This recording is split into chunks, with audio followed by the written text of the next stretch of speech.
My name is Kyomugasho Jole Mugisha.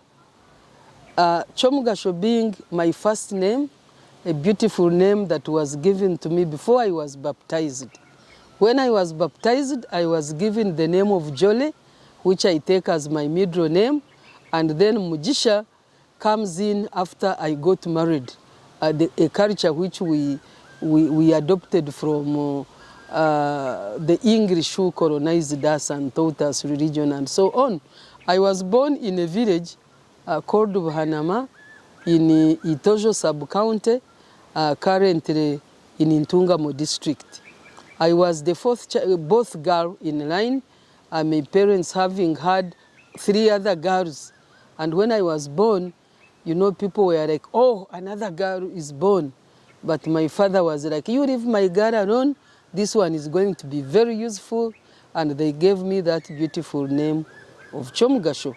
Now, I grew up, of course, with my siblings in the village, walking barefoot, you know, going to school, fetching firewood, fetching water, doing all the domestic village work, which you can imagine. Would wake up, you know, before going to school, a nearby primary school that had been established. Wake up in the morning, first work a bit in the plantation, in the banana plantation, weed or even take out the goats, you know, sweep around and then dress up as time went and run to school, of course reaching school late. That is the kind of life that I grew up in. But then at the time, the primary school was from the lowest grade to maybe 1 or 2 classes ahead. So when we clocked around 8 years, we had transferred to a more distant school, which was like 8 miles away. And you find that every day would have to walk 16 miles. You can translate in kilometers, but that would be like 13 kilometers, 15 kilometers to, and then 15 kilometers back. And every day would go and come back and would have to reach school 8 o'clock in the morning. You know, the mode of dress, of course, at the time was barefoot. Wearing shoes started when we would, you know, pass and go to secondary school. That's when the family would be compelled to get a pair of shoes. So I walked bare from 0 age up to age 13 when I first went to secondary school. I passed my exams when I was in P7 and I went to a secondary school which was so far away. By then, Uganda as a nation had few prominent secondary schools, and I went to one of them which was very, very many miles.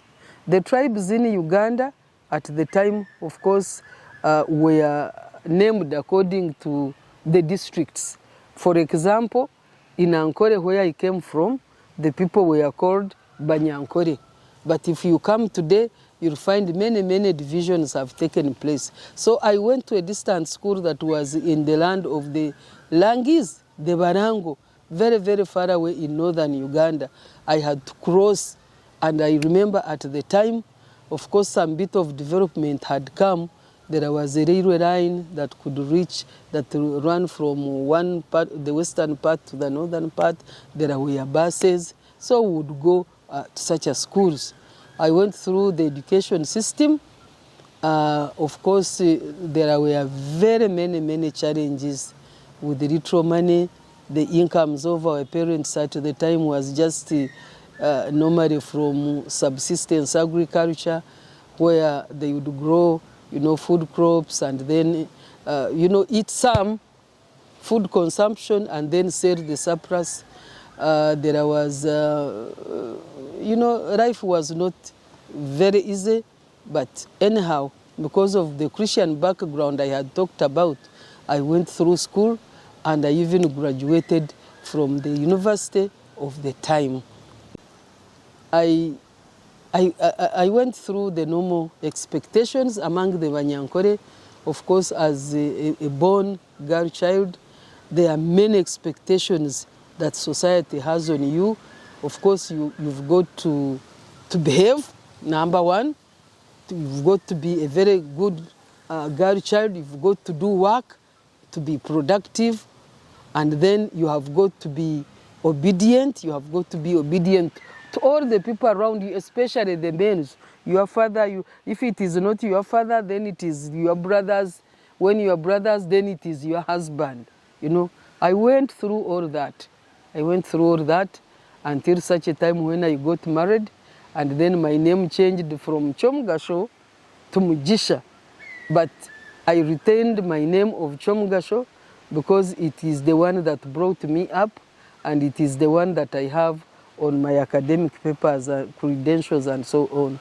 So that is the kind of life I can talk about. It wasn't simple, but at the time, our country, Uganda, was still in progress, you know, progressing slowly. And then the few people like me, especially girls who went through the education system, were able to be employed as soon as we left school. So when I left school, when I left the university, I got a job with the government, which I worked on for 21 years. And it is now so many years since I retired. I am a senior citizen now, an old lady with the children and grandchildren in this country they call Uganda.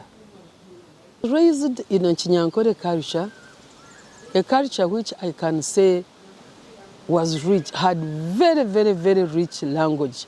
But unfortunately, our language, our culture, our ways of life, our norms, even the expectations we have on you young people have changed. We have been infiltrated. Our society has been deeply infiltrated. Because even when we are home with our own children, we speak in English, and yet we have a very rich language. We have a lot of proverbs. And because our education system has not enabled us to develop a writing culture, you'll find that even our proverbs, our sayings of the wise, you know, those things are being authored by different people, and yet we can do it ourselves. So I want to implore you young people to start learning your culture. Culture is the basis of our being. You are somebody because you are that person in that culture. When you are not in your culture, then you are somebody else. You are not that person. I am who I am because I am omunyakashaari, and I am wherever I go, even if I'm in Britain, I'm in America, or wherever, I am omunyakashaari. The very first thing I say is that I am omunyakashaari, I am a Ugandan, and I want to identify with who I am. And that's what you people should strive to do, because that's what defines you. You have to know your mother tongue, because it is through your mother tongue that you'll be able to interpret even and learn other languages very quickly.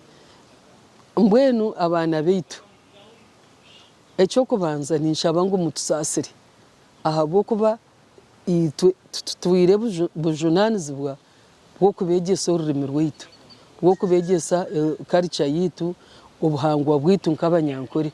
Abokuba omwana w'omunyankore akaba agamba orunyankore, ajwara nk'omunyankore, atambura nk'omunyankore, arebuka nk'omunyankore.